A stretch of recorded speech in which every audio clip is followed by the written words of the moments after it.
Это программа «Актуальное интервью», в студии Иван Лазаренко.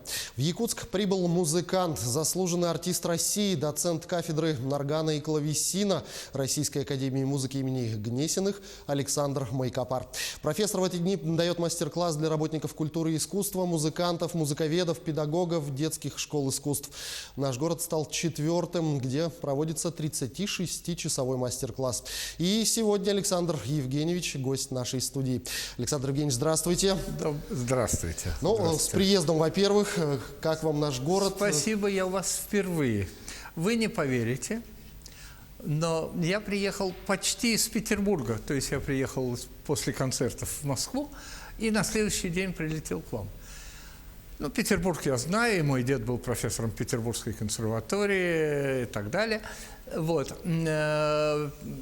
Я очень хотел приехать к вам. А с чем связано такое желание? Вы знаете, я не был никогда у вас. Мне очень интересно было. И этот интерес удовлетворен. То есть я что хотел, то я и получил, и очень рад этому. Ваш курс называется «Синтез искусств в свете современных научных исследований и музыкальной иконографии». Расскажите немножечко поподробнее, о чем да, это. с удовольствием. Есть область, которая почему-то, при том, что я в нашей стране этим занимаюсь, ну, почти 50 лет, я удивляюсь, почему так мало моих коллег уделяют этому внимание. Область очень интересная. Старая европейская, я занимаюсь старой европейской живописью.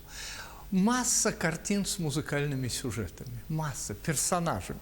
Это сплошь и рядом какая-то интрига, тайна. Если персонаж картин Бах держит нотный лист в руках, мало кому приходит в голову остановиться, присмотреться и задуматься, что вообще. А это музыкальная загадка. Я поднимаюсь по лестнице в концертный зал училища, где у меня проходит семинар, висит этот портрет Баха среди других.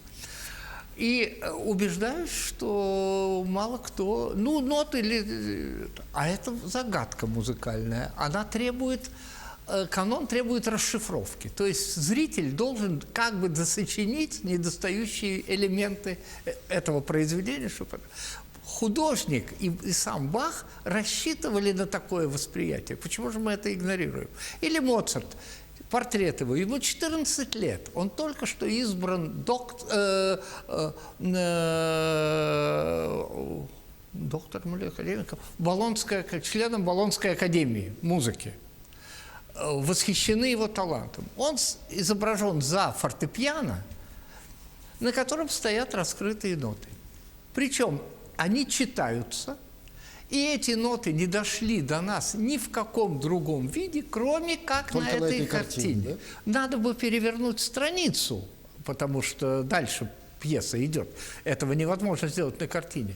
Но картина как документ.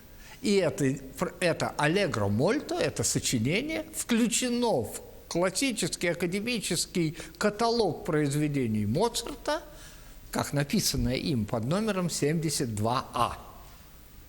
То есть это реальное произведение. Никто его не знает. Понимаете?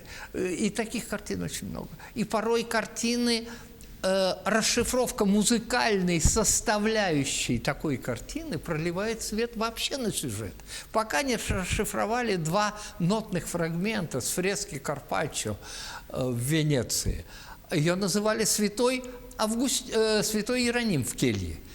Только после расшифровки этих произведений стало понятно, что они никак не вяжутся с Иеронимом, потому что нет повода их соединить.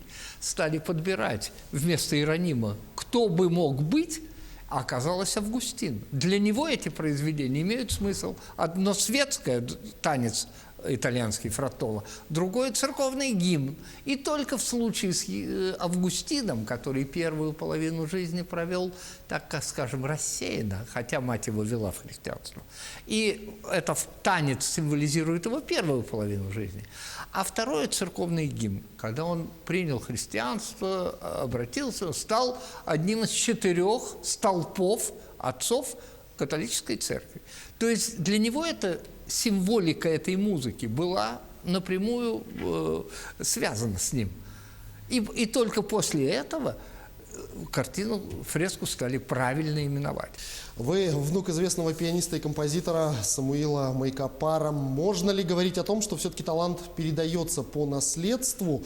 Или наоборот, если не дано, так не дано? Или есть все-таки смысл учиться? Я в первую очередь гораздо скромнее отношусь к своим достижениям и даже никогда не говорю о себе, там, о каком-то таланте и все. И не люблю, когда я наблюдаю там кого-нибудь, кто всерьез начинает рассуждать, расскажите о своем творчестве. Он вальяжно сидит и рассказывает о своем творчестве.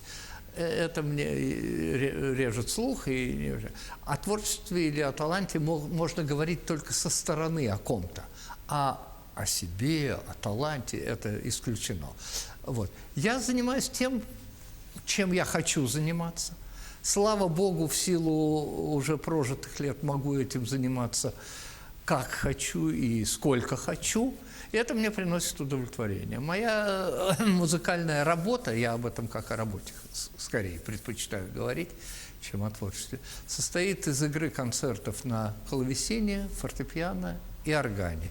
Я являюсь профессором Академии имени Гнесиных музыки и веду эти 3 предмета в Академии. Клавесин, орган и фортепиано. И с ранней какой-то юности имею обыкновение излагать свои мысли на бумаге. И музыкальных как бы меньше, я не композитор. Хотя я писал в детстве оперу. Не в смысле опер уполномоченному, а я писал оперу. И это была опера «Фауст». Я исписал кучу бумаги на либретто, потому что каждый композитор пишет оперу на либретто. Это был «Фауст» Гёте.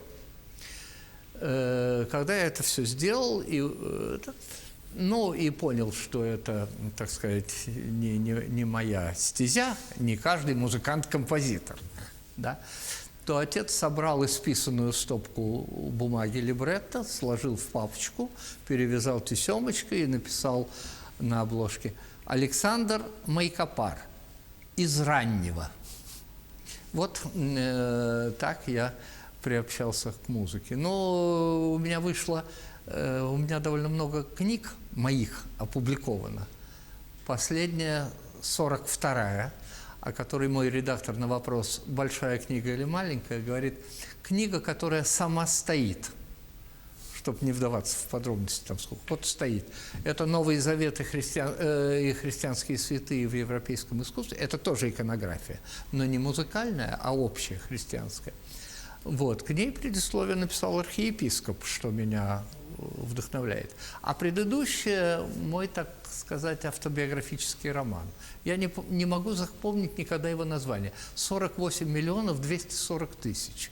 Или 42 миллиона 48 тысяч, я путаю цифры. Это столько минут нам отведено на этом свете, если нам удастся деятельно и здраво прожить 80 лет.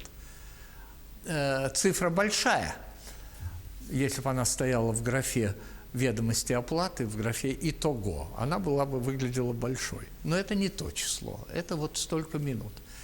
И я ясно отдаю себе отчет в том, что эти минуты и счетчик тикают и крутятся очень быстро. Вот, поэтому ни одной минуты нельзя тратить абы как.